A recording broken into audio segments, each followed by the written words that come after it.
আসসালামু আলাইকুম। জুবায়ের একাডেমিতে আপনাদেরকে স্বাগত জানাচ্ছি। আলোচনা করছিলাম এইচএসসির আইসিটির চ্যাপ্টার 6 নিয়ে, যেখানে ডেটাবেস ম্যানেজমেন্ট সিস্টেম সম্পর্কে আলোচনা করা হয়েছে। আজকে আলোচনা করব মূলত ডেটাবেস তৈরি করা ব্যবহারিক অংশ নিয়ে। ঠিক আছে? তো আমরা এখানে যেটা এখন দেখব সেটা হচ্ছে, আমাদের কম্পিউটার যদি উইন্ডোজ পিসি হয়, তাহলে মাইক্রোসফট যে অফিস অ্যাপ্লিকেশনসটা আমরা ইনস্টল করে থাকি, সেটার সাথে মাইক্রোসফট অ্যাক্সেস নামে একটা ডেটাবেজের জন্য একটা সফটওয়্যার দেয়া আছে, সেটা ব্যবহার করা আজকে শিখব। ঠিক আছে? সেটার মাধ্যমে কিভাবে আপনি ডেটাবেস তৈরি করতে পারবেন। আর মজার বিষয় হচ্ছে, এটা এই বইতে কেন দেখানো হয়েছে, সেটা হচ্ছে যেহেতু উইন্ডোজ অনেকেই আমরা ব্যবহার করি এবং এটার সাথে আমরা অফিস অ্যাপ্লিকেশনসটা সবাই ব্যবহার করে থাকি। এজন্য সহজে আমরা যাতে বাসায় প্র্যাকটিস করতে পারি। তবে আমি ভবিষ্যতে আপনাদেরকে পিএইচপি এবং মাইএসকিউএল যে ডাটাবেসটা আছে সেটাও দেখাবো একসময়। ঠিক আছে? তো চলুন বই থেকে আমরা প্র্যাকটিস করি। সেটা হচ্ছে, প্রথমে আপনার উইন্ডোজের স্টার্ট মেনুতে চলে যাবেন। মাইক্রোসফট অফিসের ভিতরে এই অ্যাক্সেসটা থাকে। তো আমার এখানে সরাসরি অ্যাক্সেসটা আমি রেখে দিয়েছি, ফন্টে কাজ করেছিলাম এই জন্য। আচ্ছা, এরপরে ধরুন স্টুডেন্ট ইনফো নামে একটা ডাটাবেজ আমি তৈরি করতে চাচ্ছি। তো এই যে ব্ল্যাঙ্ক ডেস্কটপ ডাটাবেজ, এরপর ক্লিক করব। এরপর এখানে নাম দিব স্টুডেন্ট আন্ডারস্কোর ইনফো, এটা দিলাম। দেন ক্রিয়েটে ক্লিক করলাম। আচ্ছা, এই নামে একটা অলরেডি আছে, সো আমরা সেটাকে ওভাররাইট করে দিলাম। এরপরে এই যে চলে আসলো, এখন আমাদের ডাটাবেস কিন্তু ক্রিয়েট হয়ে গেল।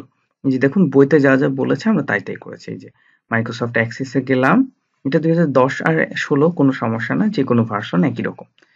এরপরে ক্রিয়েট ডাটাবেস করলাম, এই যে মানে এই ইউজার ইন্টারফেসটা আসলো, এই যে এরকম ফাঁকা একটা জায়গা আসলো, ডাটাবেসটা ক্রিয়েট হলো। এরপরে আমাদের কাজ কি, সেটা হচ্ছে টেবিল ক্রিয়েট করা।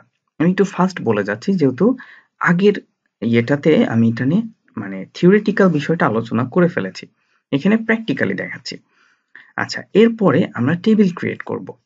টেবিল ক্রিয়েটের জন্য আপনাকে ছোট্ট একটা কাজ করতে হবে, সেটা হচ্ছে ক্রিয়েট অপশনে যেতে হবে। কোথায় আছে সেই ক্রিয়েট অপশনটা, আমি তো দেখিয়ে দিই আপনাদেরকে। এই যে এখানে ক্রিয়েট, এই অপশনটাতে যেতে হবে। ওকে, তো আমরা এখন ক্রিয়েট অপশনে যাব, তাহলে আমরা টেবিল ক্রিয়েট করতে পারবো। ক্রিয়েট অপশনে চলে গেলাম। এরপরে টেবিল ডিজাইনে ক্লিক করলাম।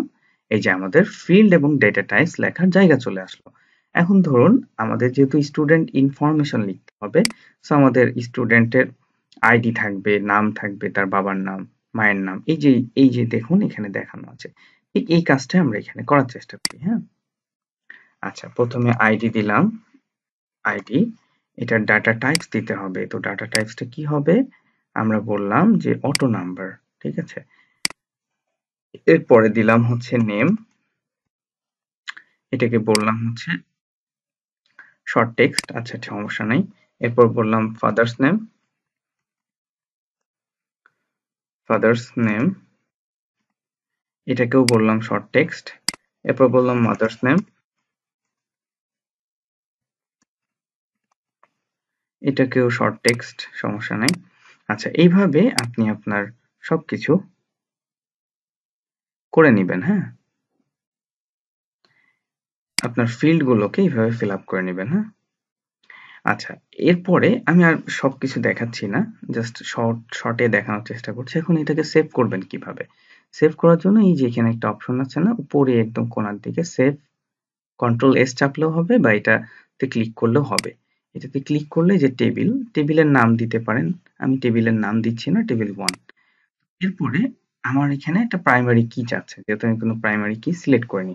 যদি নো করেন তাহলে প্রাইমারি কি থাকবে না এই টেবিলটার, যদি ইয়েস করেন তাহলে প্রাইমারি কিটা ধরে নেবে। কাকে ধরলো? ইউনিক, এই টেবিলটার ভিতরে ইউনিকলি আইডেন্টিফাই করার জন্য কোন ফিল্ডটা আছে এখন পর্যন্ত, এই যে আইডি, এই ফিল্ডটা কেবলমাত্র ইউনিক আছে। সো এটাকেও প্রাইমারি কি হিসাবে ধরে নিল। ঠিক আছে, একজন মানুষকে একই একই মানুষের একজন মানুষের যে নাম, একাধিক মানুষের একই নাম হতে পারে, কিন্তু আইডিটা ইউনিক থাকবে। সো এটাকে সে প্রাইমারি কি হিসাবে ধরে নিল। এইবার আমরা শিখব যে যদি আমাদের টেবিলে কোনো জায়গায় কোনো রো আমরা ইনপুট করে ফেলি এবং সেটা যদি ভুল হয়ে যায়, সেক্ষেত্রে আমরা এটাকে কিভাবে আপডেট করব বা কিভাবে এটাকে ডিলিট করব, এই কাজগুলো আমরা করতে পারবো। ঠিক আছে, তো চলুন তাহলে এই কাজটা কিভাবে করা যায় সেটা হচ্ছে আমরা একটা কাজ করি, আমাদের বই থেকে দেখে নিই। আমরা হোমে যাব, এখান থেকে ভিউ বাটনে ডিজাইন ভিউ ক্লিক করতে হবে, তাহলে কি হবে টেবিল স্ট্রাকচার পর্দায় প্রদর্শিত হবে। আচ্ছা, ভিউ বাটনের উপরে ক্লিক করে ডিজাইন ভিউতে আমরা ক্লিক করব। আচ্ছা, এখানে ক্লিক করলাম, এই যে ডিজাইন ভিউ, ঠিক আছে, এই যে চলে আসলো। এটা আমাদের আগে চলে আসছে, যাই হোক ডিজাইন ভিউ। দেন আমরা এখান থেকে যেটা করতে পারবো যে কোনো নতুন ফিল্ড যদি সংযুক্ত করতে চাই তাহলে কি করব, জাস্ট সহজ একটা কাজ। মনে করুন এই ফাদার্স নেমের আগে আমি কোনো একটা ফিল্ড ইনসার্ট করতে চাচ্ছি, ইনসার্ট রো এখানে ক্লিক করলে এর উপরে চলে আসবে লেখার অপশনটা, ঠিক আছে। আমি কন্ট্রোল জেড দিলে আবার আগের জায়গায় চলে যাবে। ধরুন এই মাদার্স নেম, এটার উপরে কোনো কিছুকে ইনসার্ট করতে চাচ্ছি, কোনো একটা ফিল্ডকে, তো এই যে এর উপরে চলে আসলো। এখানে আমি চাইলে লিখতে পারবো কোনো একটা ফিল্ডের নাম। তাহলে আমরা ইনসার্ট করা শিখে ফেললাম। আচ্ছা, এবার আমরা দেখব যে কিভাবে ডিলিট করতে হয়, যে আমাদের কোনো একটা ফিল্ডকে যদি ডিলিট করার প্রয়োজন হয় তাহলে কিভাবে ডিলিট করা যেতে পারে। আচ্ছা, ডিলিট করার জন্য মনে করুন আমরা এটাকে ডিলিট করতে চাচ্ছি, তো এই যে জাস্ট ডিলিট রো করলেই ডিলিট হয়ে যাবে, ঠিক আছে, এই যে ডিলিট হয়ে গেছে। আবার কন্ট্রোল জেড চাপলে আগের অবস্থায় ফিরে আসবে। আচ্ছা, এরপরে ফিল্ডের স্থান পরিবর্তন করা যাবে সহজেই। মনে করুন কোনো একটা ফিল্ড আছে, সেটাকে আমি স্থান পরিবর্তন করতে চাচ্ছি, তাহলে কি করব, যে ফিল্ডের স্থান পরিবর্তন করতে হবে তার বাম পাশে চাবির নিচে ক্লিক করে সিলেক্ট করতে হবে, ঠিক আছে। এরপরে কি এবার ড্র্যাগ করে অর্থাৎ মাউসের বোতাম চেপে ধরে সেখানে ফিল্ডটিকে বসানো দরকার, সেখানে ছেড়ে দিলেই হয়ে যাবে। আমি এগুলো আর দেখাচ্ছি না, ঠিক আছে, এগুলো খুবই সহজ, আপনারা পেরে যাবেন। ডেটাবেস ফিল্ডের নাম পরিবর্তন, এই যে চাইলেই তো সহজে নাম পরিবর্তন করা যায়, তাই না। এই যে এখানে আপনি যা ইচ্ছা পরিবর্তন করতে পারেন, হ্যাঁ। আচ্ছা, এরপরে আর কি করা যাবে, ফিল্ডের ডেটা টাইপ পরিবর্তন করতে পারবেন, হ্যাঁ। এই যে এখানে গেলে ডেটা টাইপটা পরিবর্তন করতে পারবেন। এই যে ডেটা টাইপ, মনে করেন এখানে শর্ট না লিখে লং টেক্সট লিখে দিলাম। আচ্ছা, এরপরে কি করতে পারবেন, ফিল্ডের সাইজ পরিবর্তন করতে পারবেন। এই যে নিচে আছে ফিল্ডের সাইজটা থাকে এই জায়গাটায়। ধরেন এটা যদি শর্ট লিখি, এই যে 255, এখানে চাইলে আপনি কমায় দিতে পারেন, হ্যাঁ। মনে করেন আপনার দরকার 50টা ক্যারেক্টার লেখা, সেজন্য কমায় দেওয়া যায়। আচ্ছা, এরপর সেভ অ্যাজ করলেই তো সেভ হয়ে যাচ্ছে, যেটা করবেন সেটাই সেভ হয়ে যাবে। তাহলে আমরা এখন পর্যন্ত কি কি কাজ শিখলাম, এক হচ্ছে যে টেবিল ক্রিয়েট করা, ডেটাবেস ক্রিয়েট করা, টেবিল ক্রিয়েট করা এবং টেবিলের কোনো তথ্য ইনপুট করা, ডিলিট করা এবং কোনো কিছুকে আপডেট করা শিখে ফেললাম, ঠিক আছে। এরপরে আমরা ডেটাবেজে রেকর্ড সম্পাদনা করা শিখব, ঠিক আছে। সেটা কেমন, ডেটা এন্ট্রি করার সময় অনেক ত্রুটি বিচ্যুতি থাকতে পারে, যেমন কোনো ফিল্ডের মান পরিবর্তন হতে পারে, লেখার সময় বানান ভুল হতে পারে, নতুন রেকর্ড সংযোজন বা মুছে ফেলার প্রয়োজন হতে পারে, কিংবা কোনো রেকর্ডকে অন্য কোনো রেকর্ড দ্বারা প্রতিস্থাপন করার প্রয়োজন হতে পারে। এন্ট্রিকৃত তথ্য বা উপাত্তকে ত্রুটি বিচ্যুতি মুক্ত করা বা গুছিয়ে চাহিদা মতো তৈরি করাকে ডেটা সম্পাদনা করা বলে। ডেটাবেজে রেকর্ড সম্পাদনার কাজ কি কি? আচ্ছা, সেটা আমরা একটু জানি। ডেটাবেজের টেবিলে ডেটা ঢোকানো, রেকর্ড সংযোজন করার কিছু কাজ সম্পর্কে আমরা জানবো এখানে।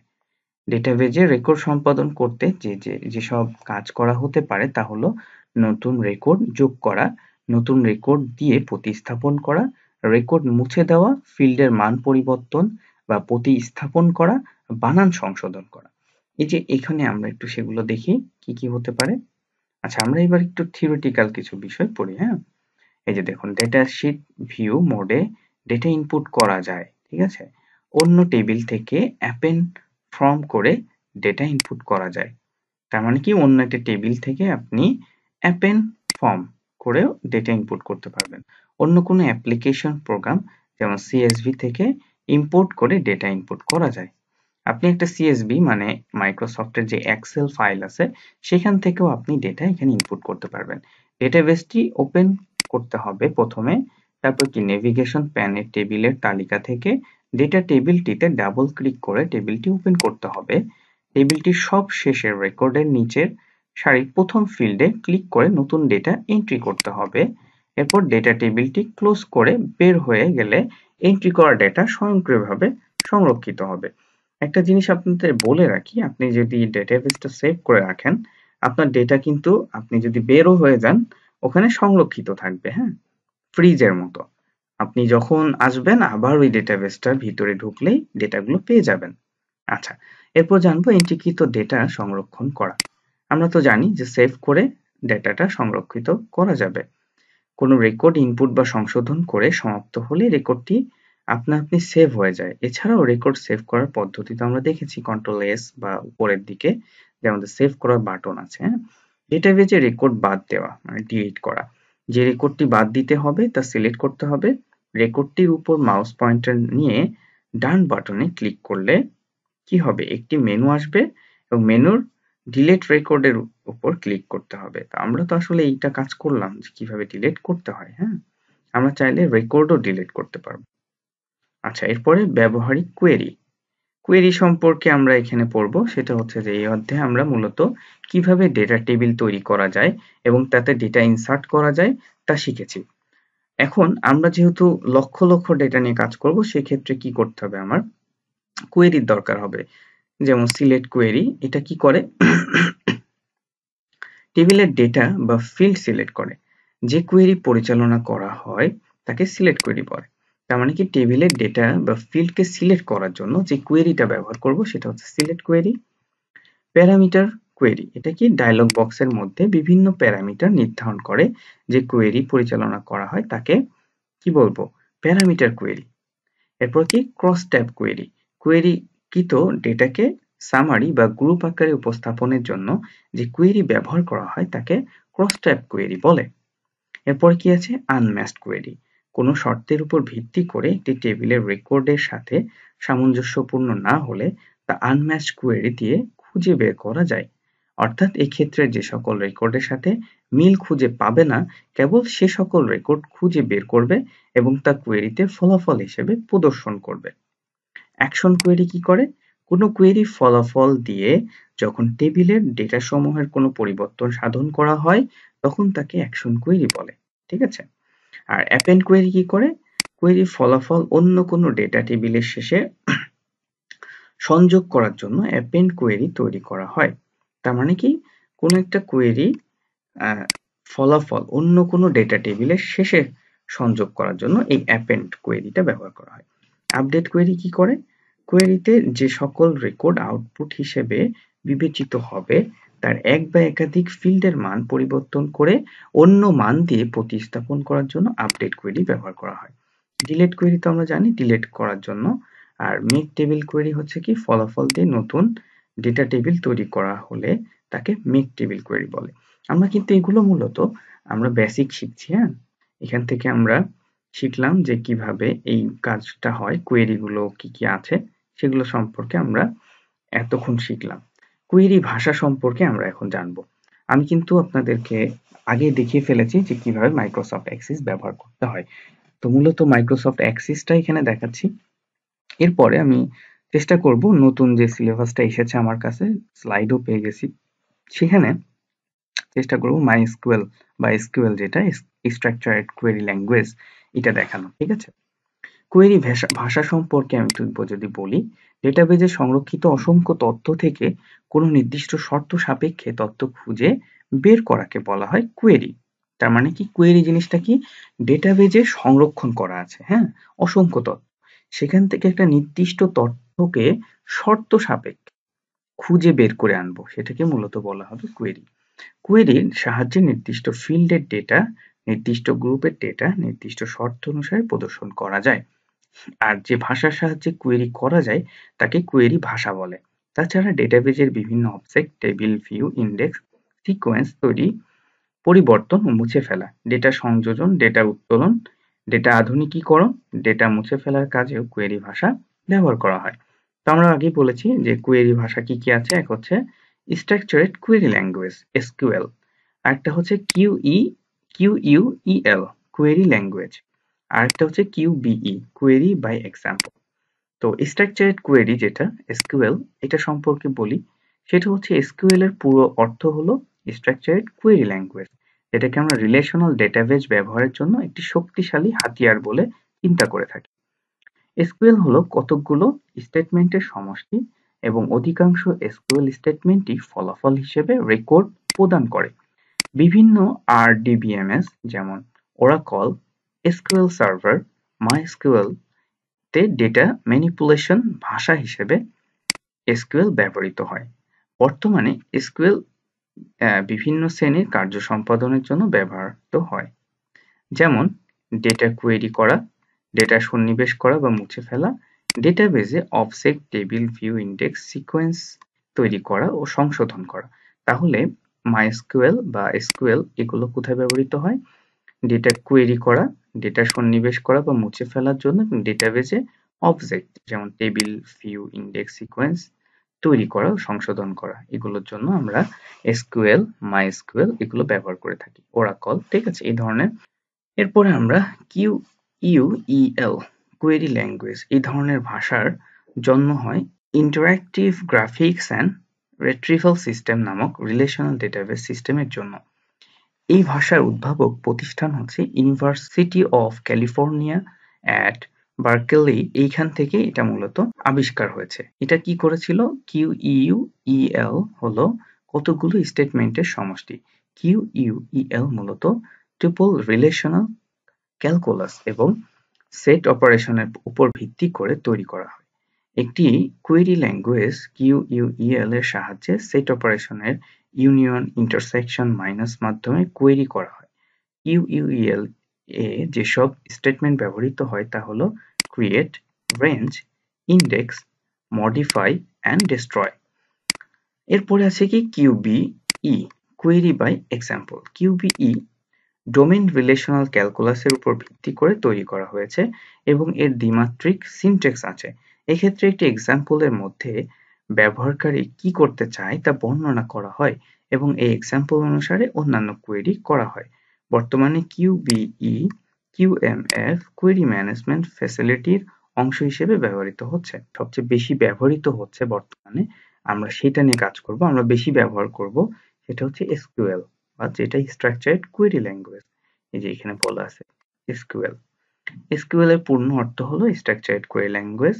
এটি একটি শক্তিশালী data manipulation, data definition, transaction control, data control ও data retrieval language. SQL relational database ব্যবহারের জন্য একটি শক্তিশালী হাতিয়ার।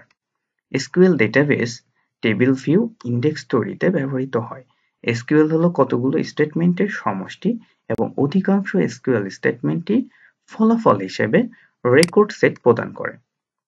এসকিউএল বিভিন্ন শ্রেণীর কার্য সম্পাদনের জন্য ব্যবহৃত হয়, যেমন ডেটা কোয়েরি করা, ডেটা সন্নিবেশ করা, পরিবর্তন ও মুছে ফেলা, ডেটাবেজে object, table, view, index, sequence তৈরি করা, সংশোধন ও মুছে ফেলা, ইউজার অ্যাক্সেস নিয়ন্ত্রণ করা, ডেটাবেজ কনসিস্টেন্সির নিশ্চয়তা প্রদান করা। তার মানে এসকিউএল এই কাজগুলো সম্পাদনা করে থাকে। এসকিউএল এর গঠনটা আমরা যদি দেখি, দেখুন এই যে database, DBMS create process administrator, এখান থেকে এসকিউএলটা ক্রিয়েট হলো, ডিডিএল, ডিএমএল, টিএসএল, ডিসিএল, এগুলো সম্পর্কে আমরা এখন জানবো।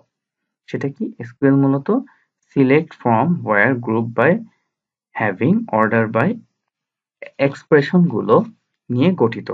এসকিউএল কোয়েরি প্রয়োগের জন্য এসকিউএল উইন্ডো ওপেন করে নিতে হয়। এসকিউএল কোয়েরি 4 ধরনের হতে পারে, যেমন union query, pass through query, data query, sub query.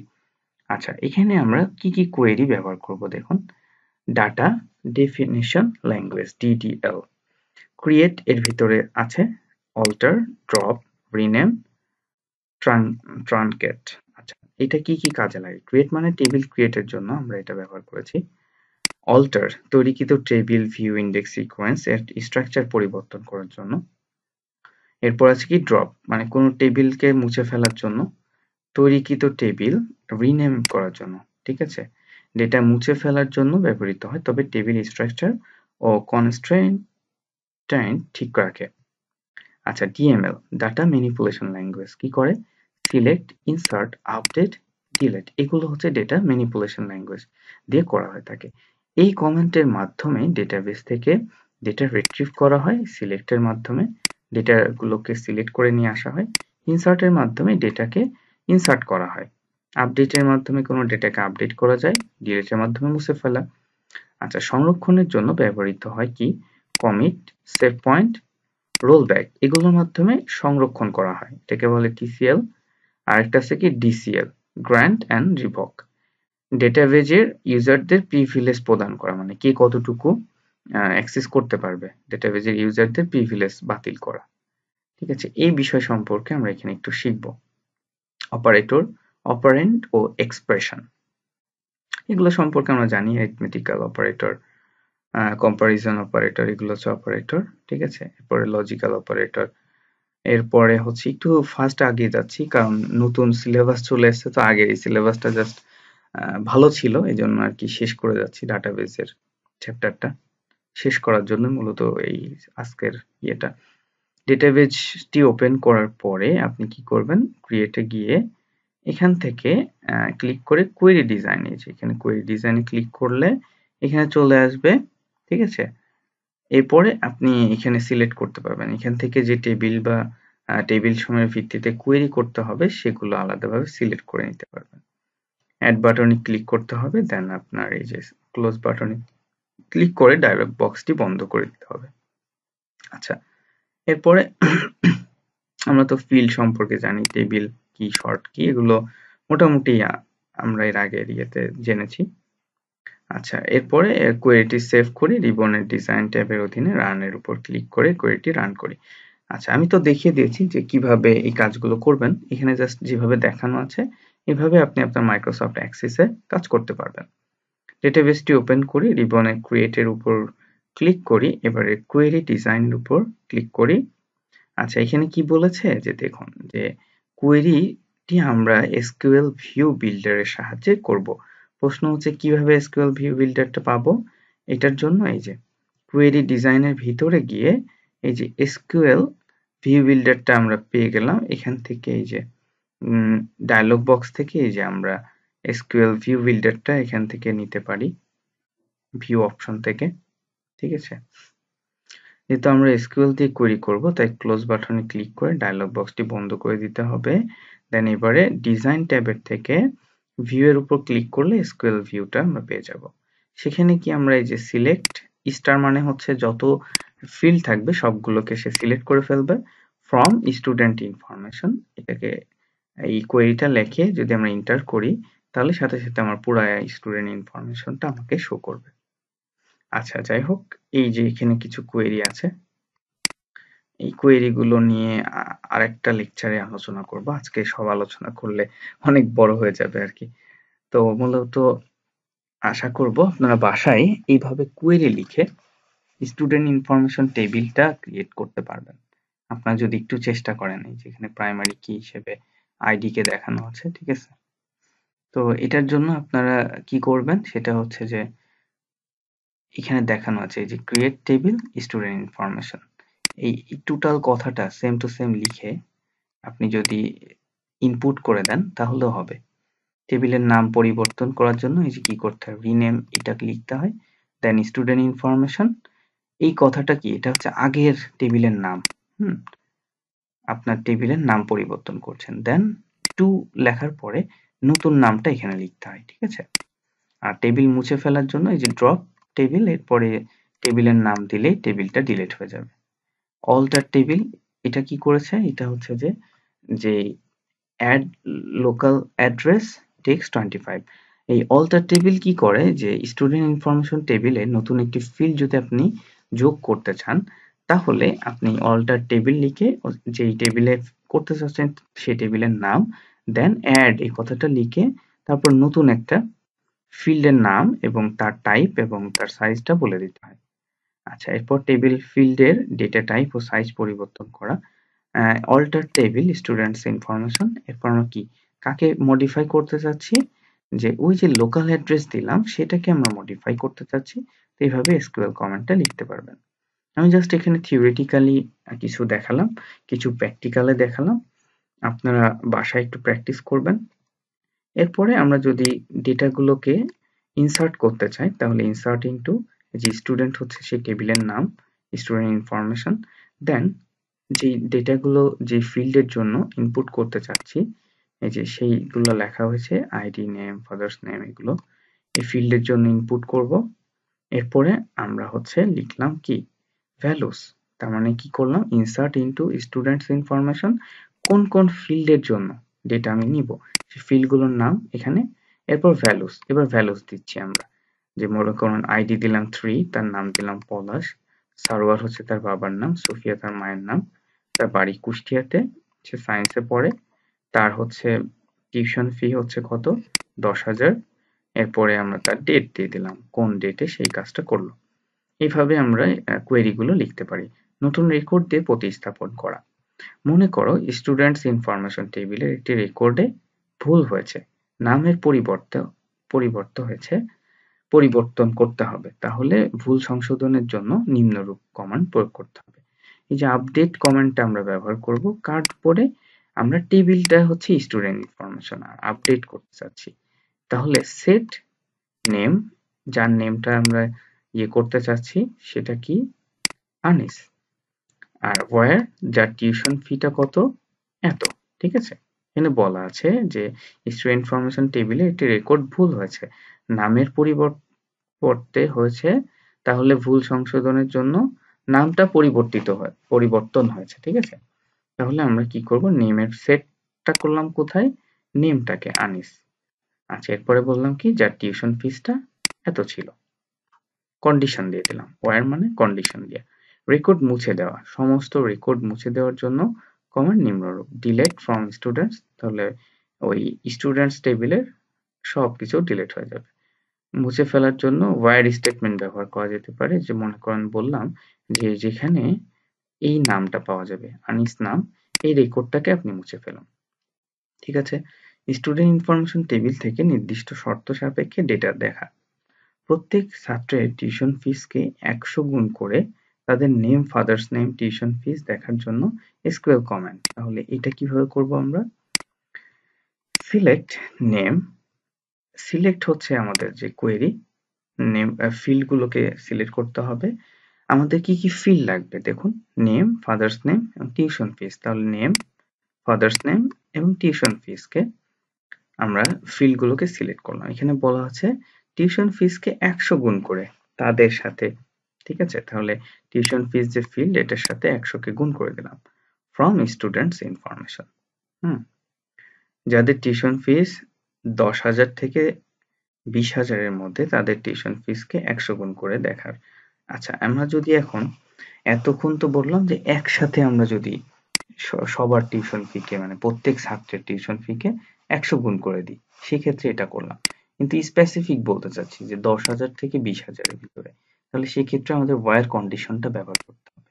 Wire লিখে আমরা বলে দিব যে টিউশন ফিস যাদের 10,000 এর চাইতে বেশি এবং অ্যান্ড টিউশন ফিস যাদের 20,000 এর চেয়ে কম। ঠিক আছে, 20,000 সমান অথবা ছোট। আচ্ছা, অথবা এইভাবে লেখা যেতে পারে যে between 10,000 and 20,000। ঠিক আছে, তো স্কিল কমেন্ট আসলে আপনার টেবিলের উপর বেস করে, কন্ডিশনের উপর বেস করে আপনারা লিখবেন। এখানে কিছু আছে, বাট সবকিছু যে এটাই প্র্যাকটিস করবেন তা না। খুব ভালো একটা সাইট আছে এসকিউএল জু, সেখান থেকেও প্র্যাকটিস করতে পারেন। আচ্ছা, name, father's name, tuition fees, এটা আপনাকে যেভাবে বলবে যে যেসব ছাত্রের বাড়ি ঢাকা কিংবা কুষ্টিয়া, তাদের নেম, এই ফিল্ডগুলোকে দেখার জন্য আমাদের একটা এসকিউএল কমেন্ট লিখতে হবে। তাহলে কি করব, সিলেক্ট, প্রথমে এই এসকিউএল কমেন্টের জন্য সিলেক্ট করলাম, কোন কোন ফিল্ডকে সিলেক্ট করতে বললে এদেরকে করলাম। দেন হচ্ছে কোথা থেকে, স্টুডেন্ট ইনফরমেশন টেবিল থেকে, তাহলে ফর্ম। ঠিক আছে, স্টুডেন্ট ইনফরমেশন টেবিল। আর ওয়্যার কন্ডিশনটা দিলাম, যাদের বাড়ি হচ্ছে কোথায়, ডিস্ট্রিক্টটা হচ্ছে কি ঢাকা, অথবা ডিস্ট্রিক্ট হচ্ছে যাদের কুষ্টিয়া, যেসব ছাত্রের বাড়ি ঢাকা কিংবা কুষ্টিয়া, এই জন্য এই কন্ডিশনটা দিলাম। ঠিক আছে, এরপর আছে কি, আমরা এইভাবে লিখতে পারতাম, ওয়্যার ডিস্ট্রিক্ট ইন ঢাকা কমা কুষ্টিয়া, এইভাবে দিতে পারতাম। একই কোয়েরি অনেকভাবে লেখা যেতে পারে। ঠিক আছে, এরপর সিলেক্ট নেম, এখানে আপনারা কোয়েরি লেখার ক্ষেত্রে জাস্ট এই কন্ডিশন গুলা ফোকাস করবেন। হ্যাঁ, যেসব ছাত্রের বাড়ি ঢাকা কিংবা কুষ্টিয়ায় নয়, তার মানে কি বললো, যাদের district not in Dhaka Kushtia, তাদেরটা দেখতে চাচ্ছে। এটার উপরেই কিন্তু কন্ডিশন, প্রথমেই কিন্তু মনে রাখবেন, প্রশ্নের প্রথমেই কন্ডিশনটা সাধারণত বলে দেয়া থাকবে, ফিল্ড গুলোর নাম বলে দেয়া থাকবে। ঠিক আছে, সেই অনুযায়ী কমান্ডগুলো লিখবেন। আচ্ছা, শুধুমাত্র আসাদ, আনিস, পলাশ নামের ছাত্রদের এইগুলো দেখাতে হবে। তাহলে আমরা কি করব, ওয়্যার নেম ইন, যাদের নামটা আসাদ, আনিস এবং পলাশ, এভাবে করা যায়। আবার কি এই যে এভাবে লেখা যায়। আচ্ছা, এরপরে 2 অক্ষর এস এইভাবে লেখা যেতে পারে, নেম লাইক এস এরপরে পার্সেন্টেজ। তার মানে কি, যদি আমরা এরপরে আরো ওয়ার্ড থাকতে পারে, যাদের প্রথমেই এস আছে তাদেরকে আমরা সিলেক্ট করলাম। আচ্ছা, যেসব ছাত্রের নামের দ্বিতীয় অক্ষর এস অথবা এইচ হবে তাদের নেম, ফাদার্স নেম দেখাবো। আচ্ছা, তার মানে কি, প্রথমে একটা আন্ডারস্কোর, তারপর এস, তারপর পার্সেন্টেজ, আবার এদেরও তাই, এস এবং এইচ, তাই না? এখানে বললাম নেম লাইক, লাইক মানে হচ্ছে যে আপনি এই কমেন্টসটা মানে ওয়্যার কন্ডিশনের ভিতর নেম লাইক এটা বলে আপনি বুঝালেন যে যার নামের ভিতরে প্রথম 2 নাম্বারে এস আছে অথবা 2 নাম্বার ডিজিটে এইচ আসে, ঠিক আছে, দ্বিতীয় অক্ষর যেটা এইচ আছে অথবা এস আছে, এটার জন্য আপনি কোয়েরি লিখলেন। তাহলে আমরা শুধু এই কোয়েরি গুলোই না, আমরা আরো কোয়েরি শিখবো, ঠিক আছে। আমি দেখি আপনাদেরকে কোয়েরি দেখাবো। আজকে এতটুকুই শেষ করব। মোটামুটি খুব ফাস্ট আগালাম, কারণ এটা শেষ করতে হবে। কারণ যেহেতু এইচএসসি আইসিটিটা এখন অ্যাডমিশনের জন্য দরকার হচ্ছে, এই জন্য মূলত আমি এই কোয়েরিতে একটু জোর দিব আপনাদের, কারণ অ্যাডমিশনের সময় কোয়েরি থেকে প্রশ্ন আসবে, এই জন্য। আশা করব আপনারা যারা আমার ভিডিওটি দেখছেন তারা সাবস্ক্রাইব করে রাখবেন এবং অবশ্যই বেল বাটনটি প্রেস করে রাখুন। আশা করব আপনাদের উপকারে আসবে। ভালো থাকবেন সবাই। আসসালামু আলাইকুম ওয়া রাহমাতুল্লাহ।